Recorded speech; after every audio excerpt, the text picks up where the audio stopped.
Book 18, The Beggar King of Ithaca. Now along came this tramp, this public nuisance who used to scrounge a living around the streets of Ithaca, notorious for his belly, a ravenous bottomless pit for food and drink. But he had no pith, no brawn, despite the looming hulk that met your eyes. Arneas was his name, so his worthy mother called him at birth. But all the young men called him Iris, for short, because he'd hustle messages at any beck and call. Well, he came by to rout the king from his own house, and met Odysseus now with a rough and abusive burst. "Get off the porch, you old goat, before I haul you off by the leg. Can't you see they give me a wink, all of them here, to drag you out? And so I would, but I've got some pangs of conscience. Up with you now, man, or before you know it, we'll be trading blows." A killing look, and the wily old soldier countered. "Out of your mind? What damage have I done you? What have I said? I don't grudge you anything. Not if the next man up and gives you plenty. This door sill is big enough for both of us. You've got no call to grudge me what's not yours. You're another vagrant, just like me, I'd say, and it lies with the gods to make us rich or poor. So keep your fist to yourself, and don't press your luck, and don't rile me, or as old as I am, I'll bloody your lip, and I'll splatter your chest, and buy myself some peace and quiet for tomorrow. I doubt you ever come lumbering back again to the halls of Laertes, royal son Odysseus." "Look who's talking," the beggar rumbled in anger. "How this pot-bellied pig runs off the mouth, like an old crone at her oven. Well, I've got a knockout blow in store for him. I'll batter the tramp with both fists, crack every tooth from his jaw, I'll litter the ground with teeth, like a rogue sow, punished for rooting corn. Belt up, so the lords can see us fight it out. How can you beat a champion half your age?" Tongue-lashing each other, tempers flaring, there in the polished sill before the lofty doors, and Antinous, the grand prince, hearing them wrangle, broke into gloating laughter, calling out to the suitors, "Friends, nothing like this has come our way before.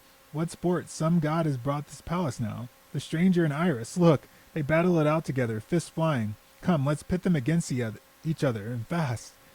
All leapt from their seats with whoops of laughter, clustering around the pair of ragged beggars there, and Eupeithes' son, Antinous, planned the contest. "Quiet, my fine friends. Here's what I propose. These goat sausages sizzling here by the fire. We pack them with food and blood and have the supper, and now whoever wins this bout and proves the stronger, let the man step up and take his pick of the lot. What's more, from this day on he feasts among us. No other beggar will allow us inside to cage his meals from us." They all cheered, but Odysseus, foxy veteran, plodded on. "Friends, how can an old man worn down with pain stand up to a young buck?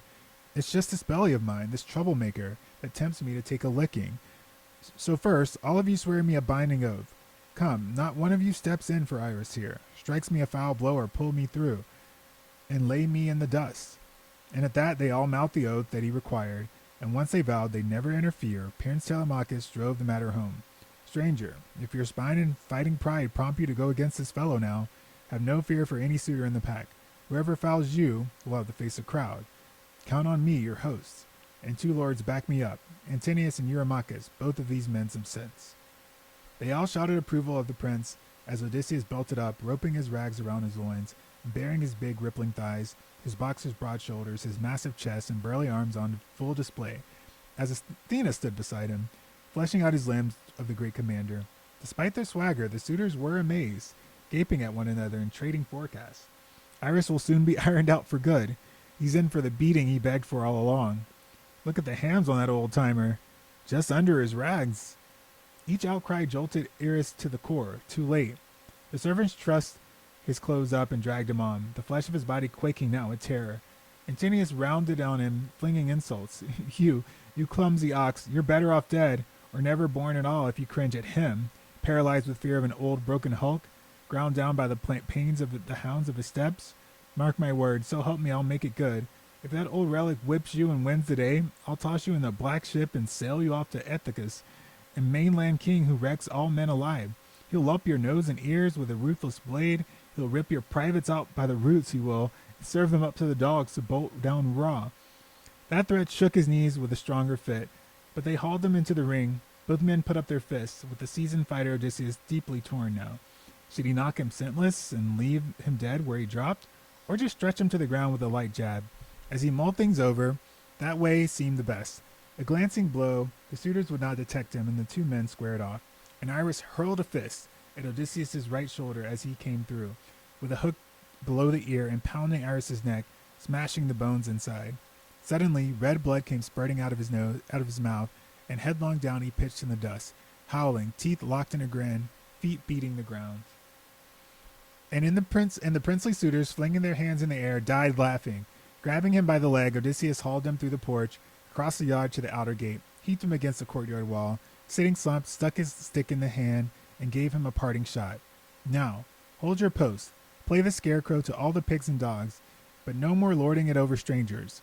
No more playing the beggar king for you loathsome fool, or you'll bring down something worse around your neck. He threw his beggar sack across his shoulder, torn and tattered, slung from the fraying rope. Then back he went to the sill and took his seat.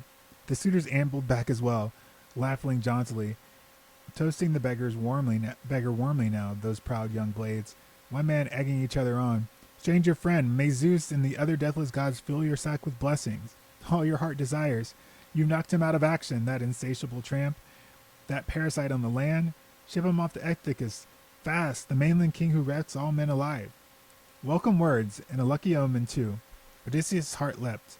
Antinous laid before him a generous goat sausage, bubbling fat and blood. Amphinomus took 2 loaves from the wicker tray and set them down beside him, drank his health to a golden cup, and said, Cheers, old friend, old father, saddled now as you are with so much trouble. Here's to your luck. Great days from this day on. And the one who knew the world replied at length, Amphinomus, you seem like a man of good sense to me, just like your father. At least I've heard of his praises. Nicias of Dulcician, a righteous man and rich. You're his son, they say. You seem well spoken too. So I will tell you something, and listen closely. Of all that breathes and crawls across the earth, our Mother Earth breathes nothing feebler than a man. So long as the gods grant him power, spring to his knees, he thinks he will never suffer affliction down the years. But then, when the happy gods bring him to the long hard times, bear them he must, against his will, and seal his heart. Our lives, our mood, our mind, as we pass across the earth, turn as the days turn. As the father of men, and gods makes us each day dawn. I too seem destined to be a man of fortune once. In a wild wicked swath I cut, indulged my lust for violence, staking all on my father and my brothers. Look at me now. And so I say, let no man ever be lawless all his life.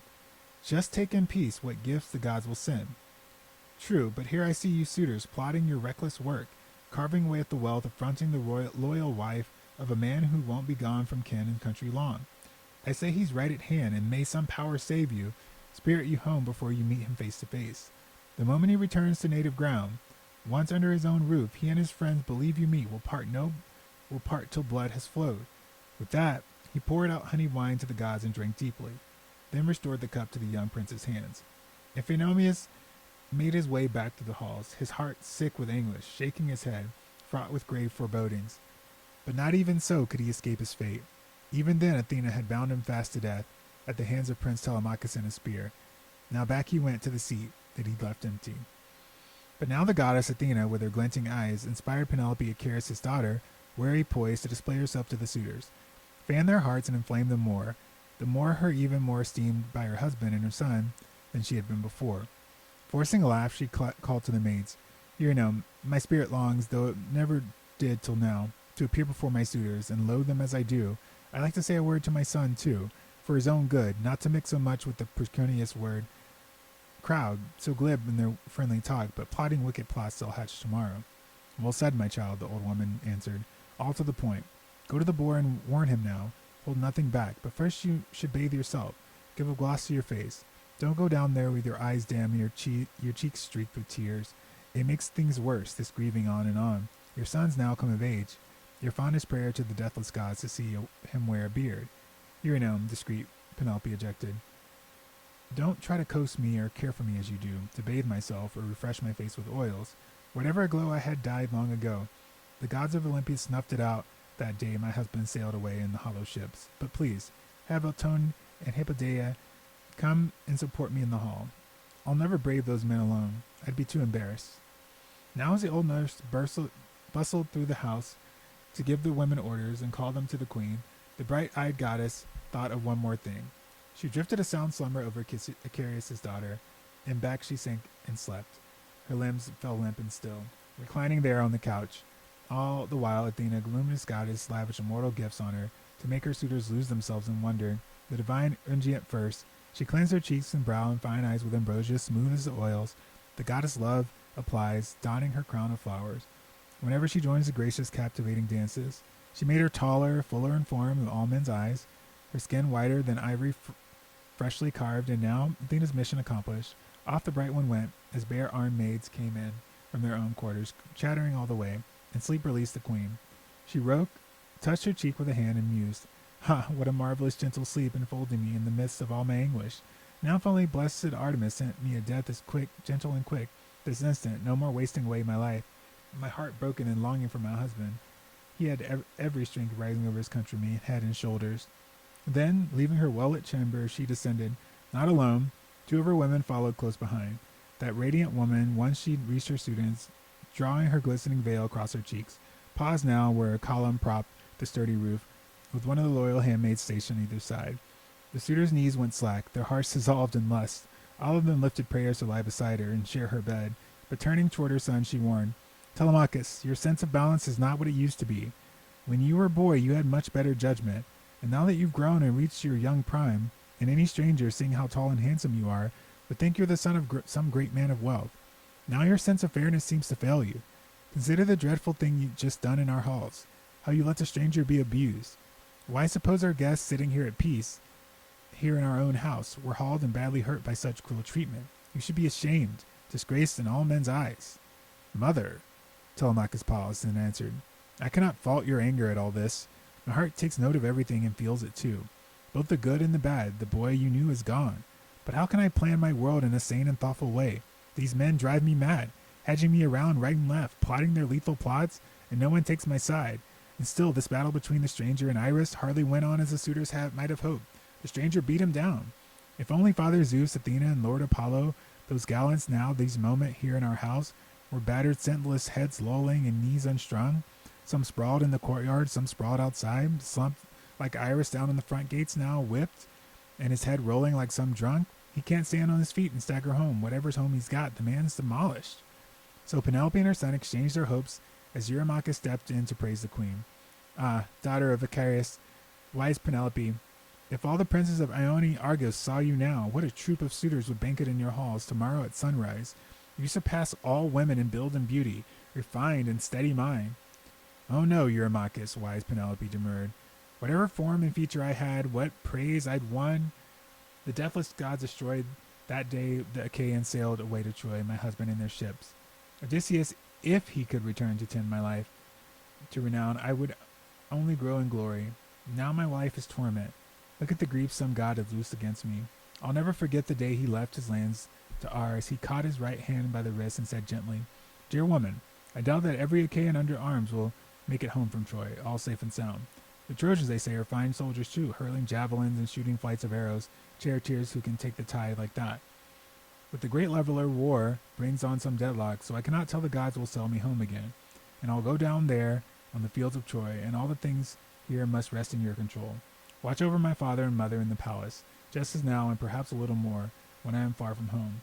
But once you see the beard on the boy's cheek, you wed the men you like, and leave the house behind.' So my husband advised me then, now it all comes true.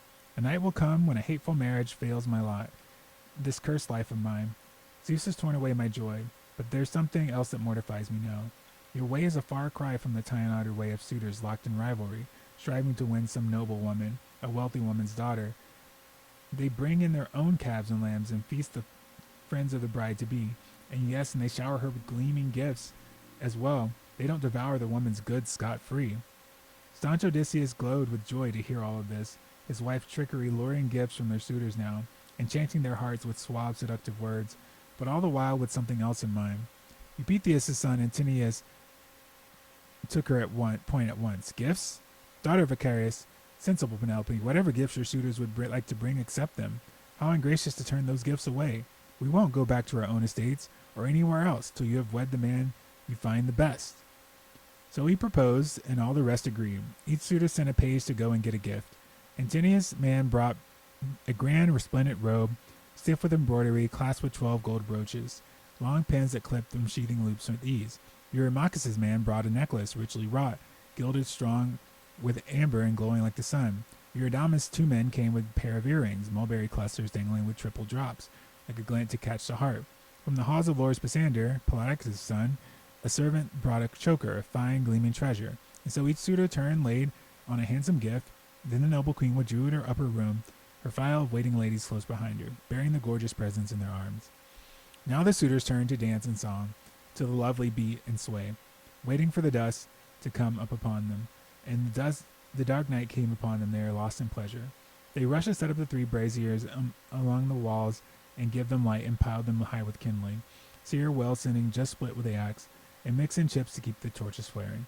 The maids of Odysseus, steady man, took turns to keep the fires up, but the king himself, dear to the gods and cunning to the core, gave the orders brusquely. Maids of Odysseus, your master's gone so long. Quick now, off you go, to the room where your queen and mistress awaits. Sit with her there and try to lift her spirits.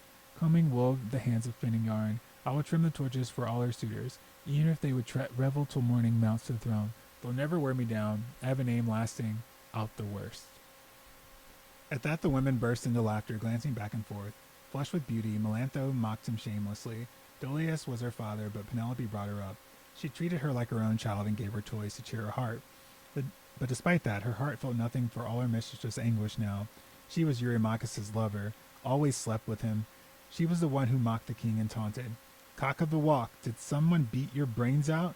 Why not go to bed with the blacksmith cozy forge, or a public place where tramps collect? Why here blithering on non-stopped, bold as the brass in the face of all these lords? No fear in your heart? Wine's got to your wits? Or do you always play the fool and babble nonsense? Wash your head, have you, because you drubbed that hobo Iris? You wait. A better man than Iris will take you on. He'll box both sides of your skull with heavy fists and cart you from the palace, gushing blood. You wait, you bitch. The hardened veteran flashed a killing look. I'll go straight to the prince with your foul talk. The prince will chop you to pieces here and now. His fury sent the woman fluttering off, scattering down the hall with panic, shaking every limb. They knew he spoke the truth, but he took up his post by the flaring braziers and tending the fires closely, looking after them all. Through the heart inside him stirred with other things, ranging ahead now to all that must be done. But Athena had no mind to let the brazen suitors hold back now, their hearts rending insults. She meant to make the anguish cut still deeper into the core of Laertes' son Odysseus. Polybus' son Eurymachus launched in first, baiting the king to give his friends a laugh. Listen to me, you lords who court our noble queen. I simply have to say what's on my mind.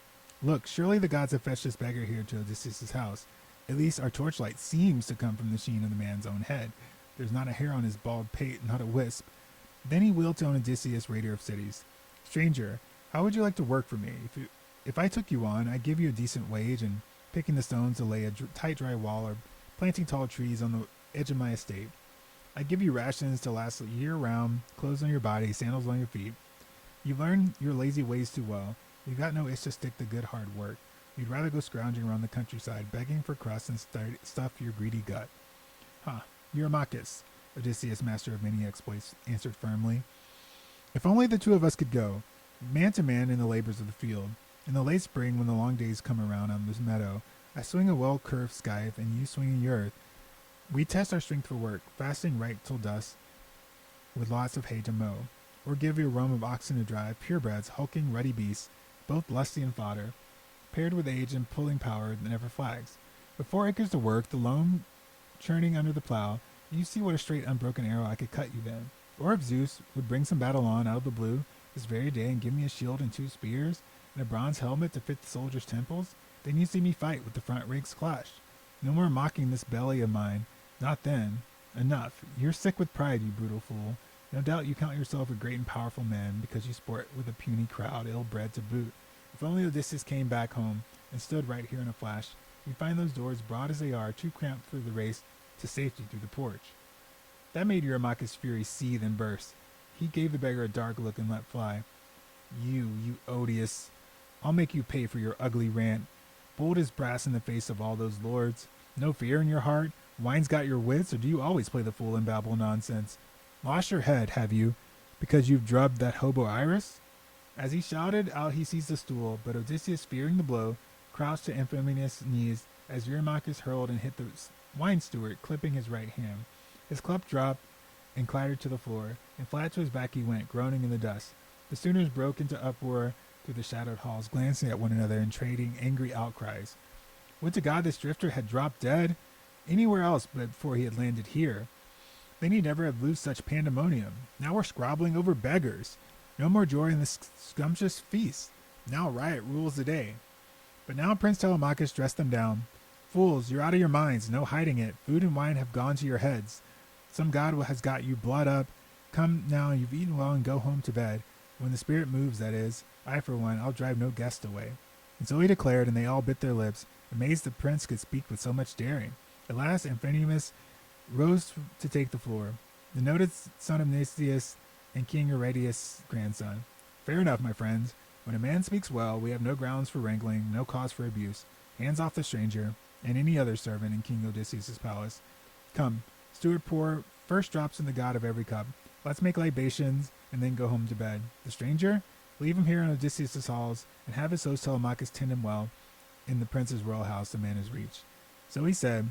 His proposal pleased them all, and gallant Mulius, a herald of Dulcian, a friend in arms of Lord Amphinomus too, mixed the men in bowl, hovering closely, poured full rounds at all. They tipped the cups to the blissful gods, and laid libations made. They drank the heady wine to their heart's content, and went on their ways to bed, each suitor to the house.